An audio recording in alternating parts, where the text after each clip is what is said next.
ದಶಕಗಳ ಕಾಲ ಬಾಂಬುಗಳ ಸದ್ದು, ತುಪಾಕಿಗಳ ಶಬ್ದ ಕೇಳಿಸ್ತಾ ಇದ್ದ ಕಾಬೂಲ್ ಬೀದಿಗಳಲ್ಲಿ ಈಗ ಸೀನ್ ಬದಲಾಗಿದೆ. ಗಾಳಿಯಲ್ಲಿ ಏನೋ ಹೊಸ ಬದಲಾವಣೆ ಕಾಣಿಸ್ತಾ ಇದೆ. ಇತಿಹಾಸದಲ್ಲಿ ಒಂದು ತಿರುವು ಬಂದಂತಾಗಿದೆ. ಒಂದು ಕಾಲದಲ್ಲಿ ತಾಲಿಬಾನ್ ತಮ್ಮ ಶತ್ರುಗಳ ಲಿಸ್ಟ್ ಅಲ್ಲಿ ಟಾಪ್ ನಲ್ಲಿ ಇಟ್ಟಿದ್ದ ಹೆಸರು ಭಾರತ.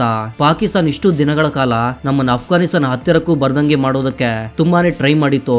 ಆದ್ರೆ ಈಗ ಸೀನ್ ಕಟ್ ಮಾಡಿ ನೋಡಿದ್ರೆ ಅಫ್ಘಾನಿಸ್ತಾನ್ ನಲ್ಲಿ ನಂಬಿಕೆ ಅರ್ಹವಾದ ನಿಜವಾದ ಅಡ್ರೆಸ್ ಆಗಿ ನಮ್ಮ ಭಾರತ ನಿಂತಿದೆ.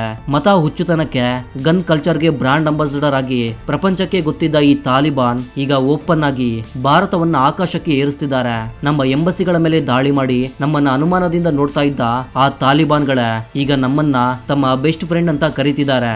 ಈ ಇಡೀ ಸ್ಟೋರಿಗೆ ಸ್ಪಾರ್ಕ್ ಎಲ್ಲಿ ಸ್ಟಾರ್ಟ್ ಆಯ್ತು ಅಂದ್ರೆ ನಮ್ಮ ಬಜೆಟ್ ಮೂಲಕ ನವದೆಹಲಿ ಪಾರ್ಲಿಮೆಂಟ್ ನಲ್ಲಿ ನಮ್ಮ ಫೈನಾನ್ಸ್ ಮಿನಿಸ್ಟರ್ ನಿರ್ಮಲಾ ಸೀತಾರಾಮನ್ ಅವರು 2026-27ರ ಬಜೆಟ್ ಅನ್ನ ಪ್ರಸ್ತುತಪಡಿಸಿದಾಗ ಅದರಲ್ಲಿದ್ದ ಕೆಲವು ಲೆಕ್ಕಗಳು ಇಷ್ಟೊಂದು ದೊಡ್ಡ ಜಿಯೋಪಾಲಿಟಿಕಲ್ ಸುನಾಮಿಯನ್ನ ಸೃಷ್ಟಿ ಮಾಡುತ್ತೆ ಅಂತ ಯಾರು ಊಹೆ ಮಾಡಿರಲಿಲ್ಲ. ಅಫ್ಘಾನಿಸ್ತಾನ ಡೆವಲಪ್ಮೆಂಟ್ ಗಾಗಿ ನಾವು 1.5 ಬಿಲಿಯನ್ ರೂಪಾಯಿ ಅಂದ್ರೆ 150 ಕೋಟಿ ರೂಪಾಯಿಗಳನ್ನ ಖರ್ಚು ಮಾಡಲಿದೆ. ಇದು ಕೇಳೋದಕ್ಕೆ ನಮಗೆ ಚಿಕ್ಕ ಅಮೌಂಟ್ ಆಗಿ ಕಾಣಬಹುದು, ಆದ್ರೆ ಆರ್ಥಿಕವಾಗಿ ಸಂಪೂರ್ಣ ಕುಸಿದು ಬಿದ್ದ ಅಫ್ಘಾನಿಸ್ತಾನ್ಗೆ ಇದು ಆಕ್ಸಿಜನ್ಗೆ ಸಮಾನ. ತಿಂಡಿ ಔಷಧಿಗಳಿಗೆ ಜನ ಅಲೆದಾಡ್ತಿದ್ದ ಸಮಯದಲ್ಲಿ ಜಾಬ್ ಅನ್ನೋ ಪದವೇ ಕೇಳದ ಆ ದೇಶದಲ್ಲಿ ಈ ಹಣ ಕೇವಲ ಕರೆನ್ಸಿ ಅಲ್ಲ, ಅದೊಂದು ಲೈಫ್ ಲೈನ್. ಒಣಗಿ ಹೋದ ಭೂಮಿಯ ಮೇಲೆ ಮಳೆ ಸುರಿದ್ರೆ ಹೇಗಿರುತ್ತೋ ಹಾಗಾಗಿದೆ ಅವರ ಪರಿಸ್ಥಿತಿ. ಈ ನ್ಯೂಸ್ ಕಾಬೂಲ್ ತಲುಪಿದ ಕೂಡಲೇ ಅಲ್ಲಿನ ಲೀಡರ್ ಗಳಿಂದ ಕಾಮನ್ ಮ್ಯಾನ್ ವರ್ಗೆ ಫುಲ್ ಖುಷ್ ಆಗಿದ್ದಾರೆ. ಕತಾರ್ ನಲ್ಲಿ ಇದ್ದ ತಾಲಿಬಾನ್ ಲೀಡರ್ ಸುಹೈಲ್ ವಾಹಿನ್ ಅವರು ಪಬ್ಲಿಕ್ ಆಗಿ ಭಾರತಕ್ಕೆ ಥ್ಯಾಂಕ್ಸ್ ಹೇಳಿದ್ದಾರೆ. ಇದು ಎರಡು ದೇಶಗಳ ಸಂಬಂಧಗಳನ್ನ ನೆಕ್ಸ್ಟ್ ಲೆವೆಲ್ಗೆ ಕೊಂಡೊಯ್ಯುತ್ತದೆ ಅಂತ. ಇದು ಕೇವಲ ಸರ್ಕಾರಗಳ ನಡುವಿನ ಬಾಂಡಿಂಗ್ ಅಲ್ಲ, ಜನರ ನಡುವಿನ ಶತಾಬ್ದಗಳ ಸ್ನೇಹ ಅಂತ ಕ್ಲಿಯರ್ ಆಗಿ ಹೇಳ್ತಿದ್ದಾರೆ. ಇದನ್ನ ನೋಡಿ ಪಾಕಿಸ್ತಾನ್ಗೆ ಫ್ಯೂಸ್ ಎಗರೋಗಿದೆ. ಯಾಕಂದ್ರೆ ತಾಲಿಬಾನ್ ತನ್ನ ಕೈಯಲ್ಲಿ ಕೀಲು ಬೊಂಬೆಗಳು ಅಂತ ತಾವು ಆಡಿಸದಂಗೆ ಆಡ್ತಾರೆ ಅಂತ ಪಾಕಿಸ್ತಾನ್ ಕನಸು ಕಂಡಿತ್ತು. ಆದ್ರೆ ಆ ತಾಲಿಬಾನ್ಗಳೇ ಈಗ ಭಾರತವನ್ನ ತಮ್ಮ ಕ್ಲೋಸ್ ಫ್ರೆಂಡ್ ಅಂತ ಹೇಳ್ತಿದ್ದಾರೆ. ಪಾಕಿಸ್ತಾನ್ ಇಷ್ಟು ದಿನ ಅಲ್ಲಿ ಬೆಂಕಿ ಹಚ್ಚಿ ಟೆರರಿಸಂ ಅನ್ನ ಬೆಳೆಸಿ ಪೋಷಿಸಿ ಭಾರತವನ್ನ ಅಲ್ಲಿ ಹೆಜ್ಜೆ ಇಡದಂತೆ ಮಾಡೋದಕ್ಕೆ ತುಂಬಾನೇ ಟ್ರೈ ಮಾಡ್ತಾ ಇತ್ತು. ಆದ್ರೆ ಅವರು ಹಚ್ಚಿದ ಬೆಂಕಿಯಲ್ಲಿ ಈಗ ಅವರೇ ಸಿಕ್ಕಿ ಹಾಕಿಕೊಂಡಿದ್ದಾರೆ. ಫುಲ್ ಸ್ಟೋರಿ ತಿಳಿಯೋ ಮೊದಲು ಒಂದು ಚಿಕ್ಕ ರಿಕ್ವೆಸ್ಟ್, ನೀವಿನ್ನೂ ನಮ್ಮ ಚಾನಲ್ಗೆ ಸಬ್ಸ್ಕ್ರೈಬ್ ಆಗದೇ ಇದ್ರೆ ತಕ್ಷಣವೇ ಸಬ್ಸ್ಕ್ರೈಬ್ ಮಾಡ್ಕೊಂಡು ಕಾಮೆಂಟ್ ಸೆಕ್ಷನ್ ಅಲ್ಲಿ ಜೈ ಹಿಂದ್ ಅಂತ ಬರೆಯೋದು ಮರಿಬೇಡಿ.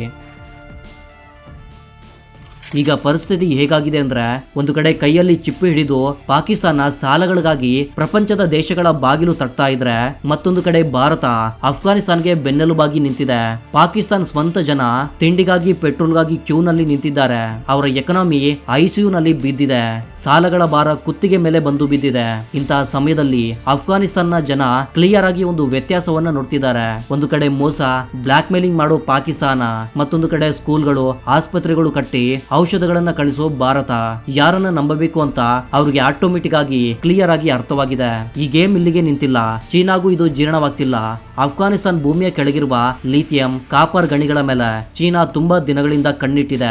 ಇತರ ದೇಶಗಳ ಹಾಗೆ ಅಫ್ಘಾನಿಸ್ತಾನನ್ನ ಕೂಡ ಸಾಲಗಳ ಸುಳಿಗೆ ಸಿಕ್ಕಿಸಿ ನಂತರ ಪ್ರಾಜೆಕ್ಟ್ ಗಳ ಹೆಸರಲ್ಲಿ ಅಧಿಕಾರ ಮಾಡಬೇಕು ಅಂತ ಚೀನಾ ಪ್ಲಾನ್ ಹಾಕಿತ್ತು. ಅವರ famous belt and road initiative colour ತೋರಿಸಿದೆ.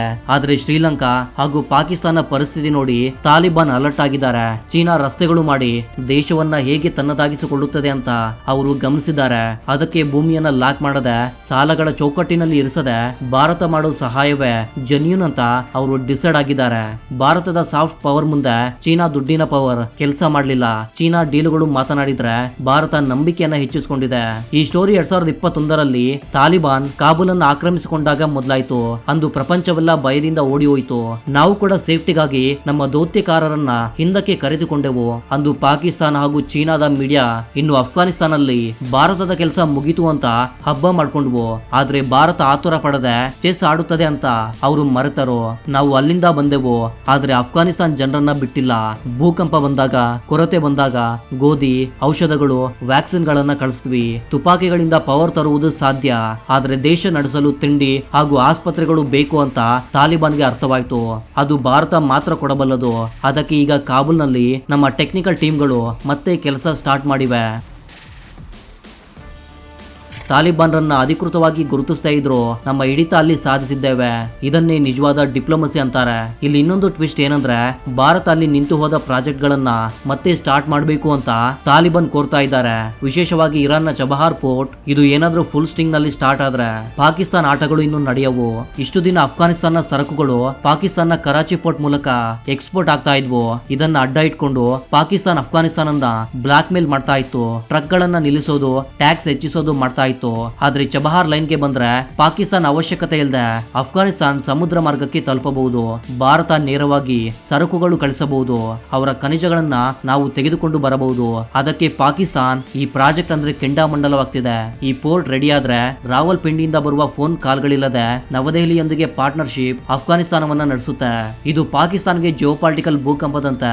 ಅಷ್ಟೇ ಅಲ್ಲ, ಸಲ್ಮಾನ್ ಡ್ಯಾಮ್, ಮೈತ್ರಿ ಡ್ಯಾಮ್ ನಂತಹ ಪ್ರಾಜೆಕ್ಟ್ಗಳು, ಪಾರ್ಲಿಮೆಂಟ್ ಬಿಲ್ಡಿಂಗ್, ರಸ್ತೆಗಳ ಕೆಲಸಗಳನ್ನ ಭಾರತ ಬಂದು ಪೂರ್ತಿ ಮಾಡಬೇಕು ಅಂತ ನಮ್ಮ ಇಂಜಿನಿಯರ್ ಗಳಿಗೆ ಫುಲ್ ಸೆಕ್ಯೂರಿಟಿ ಕೊಡ್ತೀವಿ ಅಂತ ತಾಲಿಬಾನ್ ಪ್ರಾಮಿಸ್ ಮಾಡ್ತಿದ್ದಾರೆ. ಒಂದು ಕಾಲದಲ್ಲಿ ನಮ್ಮನ್ನ ಡೌಟ್ ಪಟ್ಟವರೇ ಈಗ ನಮ್ಗೆ ಸೆಕ್ಯೂರಿಟಿ ಕೊಡ್ತೀವಿ ಅನ್ನೋದು ಸಾಮಾನ್ಯ ವಿಷಯವಲ್ಲ. ಪಾಕಿಸ್ತಾನದ ಪರಿಸ್ಥಿತಿ ತಮ್ಮ ಸ್ಟ್ರಾಟಜಿಕ್ ಡೆಪ್ತ್ ಗಾಗಿ ತಾಲಿಬಾನ್ ಅನ್ನ ಪೋಷಿಸಿದ್ರೆ ಈಗ ಅವರೇ ಪಾಕಿಸ್ತಾನ್ಗೆ ಎದುರು ತಿರುಗಿದ್ದಾರೆ.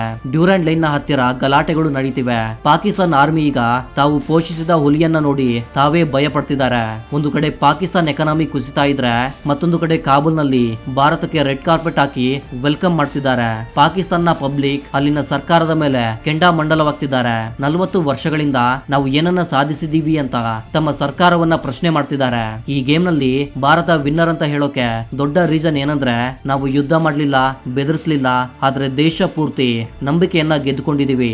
150 ಕೋಟಿ ಕೊಡೋದು ನಮ್ಮ ಇಂಟರ್ನಲ್ ಸೆಕ್ಯೂರಿಟಿಗೆ ಮಾಡಿದ ಬೆಸ್ಟ್ ಇನ್ವೆಸ್ಟ್ಮೆಂಟ್. ಅಫ್ಘಾನಿಸ್ತಾನ್ ಸ್ಥಿರವಾಗಿದ್ರೆ ಟೆರರಿಸಂ ಕಡಿಮೆ ಆಗುತ್ತೆ. ಅದು ನಮ್ಮ ಬಾರ್ಡರ್ ಗಳಿಗೆ ಒಳ್ಳೇದು. ಎಮೋಷನ್ ಗಳಿಲ್ದೆ ಕ್ಯಾಲ್ಕುಲೇಟೆಡ್ ರಿಸ್ಕ್ ತೆಗೆದುಕೊಂಡಿದೆ ಭಾರತ. ಬಾಂಗ್ಲಾದೇಶ್ ನಂತಹ ದೇಶಗಳಿಗೂ ಇದು ಒಂದು ಮೆಸೇಜ್. ಫ್ರೆಂಡ್ಶಿಪ್ ಮಾಡಿದ್ರೆ ಇನ್ವೆಸ್ಟ್ ಮಾಡ್ತೀವಿ, ಶತ್ರುತ್ವ ತೋರಿದ್ರೆ ಕಟ್ ಮಾಡ್ತೀವಿ ಅಂತ ನಮ್ಮ ಬಜೆಟ್ ಮುಖಾಂತರ ಇಂಡೈರೆಕ್ಟ್ ಆಗಿ ಹೇಳಿದ್ವಿ. ಇನ್ನೊಂದು ದೊಡ್ಡ ವಿಷಯದ ಬಗ್ಗೆ ಮಾತಾಡೋಣ. ಪ್ರಪಂಚವನ್ನ ದಶಕಗಳಿಂದ ಶಾಸಿಸ್ತಾ ಇದ್ದ ಅಮೆರಿಕನ್ ಡಾಲರ್ನ ಬುನಾದಿಗಳು ಈಗ ಕದಲ್ತಾ ಇವೆ. ಡಾಲರ್ ವೀಕ್ ಆಗೋದು ಅಂದ್ರೆ ಏನೋ ನಂಬರ್ಗಳು ಬದಲಾಗೋದಲ್ಲ, ಗ್ಲೋಬಲ್ ಎಕಾನಮಿಯಲ್ಲೇ ವೈಬ್ರೇಷನ್ ಬರ್ತಾ ಇದೆ. ಈ ಮಧ್ಯೆ ಡೇಟಾ ನೋಡಿದ್ರೆ ಮೈಂಡ್ ಬ್ಲಾಕ್ ಆಗುತ್ತೆ. ಡಾಲರ್ ಇಂಡೆಕ್ಸ್ ಭಯಂಕರವಾಗಿ ಕುಸಿತಾ ಇದೆ. ಇದು 100ಕ್ಕಿಂತ ಕಡಿಮೆ ಆದ್ರೆ ವೀಕ್ ಅಂತ ಅರ್ಥ. ಆದ್ರೆ ಈಗ 96 ಲೆವೆಲ್ಗೆ ಬಿದ್ದಿದೆ. ಕಳೆದ 4 ವರ್ಷಗಳಲ್ಲಿ ಇದೇ ಲೋಯೆಸ್ಟ್. ಪಾಶ್ಚಾತ್ಯ ಮೀಡಿಯಾದಿಂದ ಏಷ್ಯಾ ಮಾರ್ಕೆಟ್ಗಳವರೆಗೆ ಎಲ್ಲರೂ ಡಾಲರ್ ಪತನದ ಬಗ್ಗೆ ಮಾತಾಡ್ತಿದ್ದಾರೆ. ಇಲ್ಲಿ ಇಂಟ್ರೆಸ್ಟಿಂಗ್ ಆದ ವಿಷಯ ಏನಂದ್ರೆ ಭಾರತ ಬ್ರಿಕ್ಸ್ ದೇಶಗಳ ಹೆಸರುಗಳನ್ನ ಪದೇ ಪದೇ ಹೇಳ್ತಾ ಇದೆ. ನಾವು ಸೈಲೆಂಟ್ ಆಗಿ ಡಾಲರ್ ಮೇಲೆ ಅವಲಂಬನೆ ಕಡಿಮೆ ಮಾಡಿಕೊಳ್ತಾ ಇದ್ದೀವಿ. ಅದೇ ಈಗ ಅಮೆರಿಕಾಗೆ ತಲೆನೋವಾಗಿದೆ. ಆಂಕ್ಷೆಗಳ ಹೆಸರಲ್ಲಿ ಬೆದರಿಕೆಗಳು ಡಾಲರ್ ಅನ್ನ ಆಯುಧವಾಗಿ ಬಳಸಿದ್ರಿಂದ ಅಮೆರಿಕ ತನ್ನ ಗುಂಡಿಯನ್ನ ತಾನೇ ತೋಡಿದೆ. ಕಳೆದ 5 ವರ್ಷಗಳ ಚಾರ್ಟ್ ನೋಡಿದ್ರೆ ಡಾಲರ್ ಗ್ರಾಫ್ ಕೆಳಗೆ ಜಾರ್ತಲೇ ಇದೆ. ಪ್ರಪಂಚದ ದೇಶಗಳ ಫಾರಿನ್ ಎಕ್ಸ್ಚೇಂಜ್ ರಿಸರ್ವ್ಸ್ ಗಳಲ್ಲಿ ಡಾಲರ್ನ ಭಾಗ ಕಳೆದ 25 ವರ್ಷಗಳಲ್ಲಿ ಎಂದೂ ಇಲ್ಲದಷ್ಟು ಕಡಿಮೆಯಾಗಿದೆ. ಸೆಂಟ್ರಲ್ ಬ್ಯಾಂಕ್ಗಳು ಡಾಲರ್ ಅನ್ನ ಪಕ್ಕಕ್ಕೆ ಇಡ್ತೇವೆ. ಇದಕ್ಕೆ ಮುಖ್ಯ ಕಾರಣ ಅಮೆರಿಕ ಸಾಲಗಳು. ಅವರ ಸಾಲಗಳು $38 ಟ್ರಿಲಿಯನ್ ದಾಟಿದೆ. ಸಂಪಾದನೆಗಿಂತ ಸಾಲ ಹೆಚ್ಚಾದ್ರೆ ಏನಾಗುತ್ತೋ ಅದೇ ಆಗ್ತಿದೆ. ಇಲ್ಲಿ ಬಡ್ಡಿಗಳನ್ನ ಕಟ್ಟಲು ಹೊಸ ಸಾಲಗಳನ್ನ ಮಾಡ್ತಿದ್ದಾರೆ. ಇನ್ವೆಸ್ಟರ್ ಗಳಿಗೆ ನಂಬಿಕೆ ಹೋಗಿದೆ. ಅದ್ರ ಜೊತೆಗೆ ಅಮೆರಿಕ ಫೆಡರಲ್ ರಿಸರ್ವ್ಸ್ ಬಡ್ಡಿ ರೇಟ್ ಗಳನ್ನ ಕಡಿಮೆ ಮಾಡ್ತದೆ ಅನ್ನೋ ವಾರ್ತೆಗಳು ಡಾಲರ್ ಬೆಲೆಯನ್ನ ಇನ್ನಷ್ಟು ಕಡಿಮೆ ಮಾಡ್ತಿದೆ. ಡೊನಾಲ್ಡ್ ಟ್ರಂಪ್ ತರದವರ ಸ್ಟೇಟ್ಮೆಂಟ್ಗಳು ಅಸ್ಥಿರ ಪಾಲಿಸಿಗಳನ್ನ ನೋಡಿ ಪ್ರಪಂಚ ಸೇಫ್ ಗೇಮ್ ಅನ್ನ ಆಡ್ತಿದೆ. ಅದಕ್ಕೆ ಎಲ್ಲರೂ ಚಿನ್ನವನ್ನ ಖರೀದಿ ಮಾಡ್ತಿದ್ದಾರೆ. ಡಾಲರ್ ಕುಸಿಯುತ್ತಿದ್ದಂತೆ ಚಿನ್ನದ ರೇಟ್ ಆಕಾಶಕ್ಕೆ ತಾಗುತ್ತಿದೆ. IMF ಕೂಡ ವಾರ್ನಿಂಗ್ ಅನ್ನ ಕೊಟ್ಟಿದೆ, ಡಾಲರ್ ನ ಮೇಲೆ ಹೆಚ್ಚು ಅವಲಂಬಿತರಾಗಬೇಡಿ ಅಂತ. ಇದನ್ನ ನೋಡಿ ಬ್ರಿಕ್ಸ್ ದೇಶಗಳು ಭಾರತ, ಚೀನಾ, ರಷ್ಯಾ, ಬ್ರೆಜಿಲ್ ಈಗ ತಮ್ಮ ಪ್ಲಾನ್ ಅನ್ನ ಅಮಲಿಗೆ ತಂದಿವೆ. US ಬಾಂಡ್ ಗಳನ್ನ ಮಾರಿ ಚಿನ್ನ ಖರೀದಿಸ್ತಾ ಇವೆ. ಲೋಕಲ್ ಕರೆನ್ಸಿಯಲ್ಲಿ ಬಿಸ್ನೆಸ್ ಮಾಡ್ತಿವೆ. ಇದು ಅಮೆರಿಕಾಗೆ ಆತಂಕವನ್ನ ಉಂಟು ಮಾಡ್ತಿದೆ. ಡಾಲರ್ ವೀಕ್ ಆದ್ರೆ ಅಮೆರಿಕ ಪವರ್ಗೆ ಬ್ರೇಕ್ ಬಿದ್ದಂತೆ.